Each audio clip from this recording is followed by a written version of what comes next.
పార్వతీపురం మన్యం జిల్లా గుమ్మలక్ష్మీపురం హెచ్ గ్రౌండ్లో ప్రతి ఏడాది ఆదివాసీ గిరిజనులు జరుపుకునే కందికొత్తుల పండుగ ఘనంగా ప్రారంభమైంది. సతీసమతంగా పాల్గొని గిరిజనులతో తుడుముకుట్టి డాన్స్ చేశారు జిల్లా కలెక్టర్ ప్రభాకర్ రెడ్డి.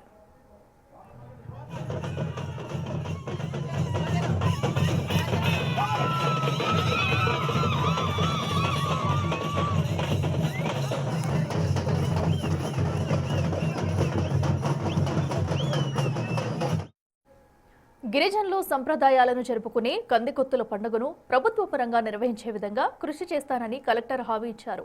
ఆదివాసీ గిరిజనులు పండించే పంటలు బాగా పండి సంతోషంగా ఉండాలని ఆకాంక్షించారు కలెక్టర్.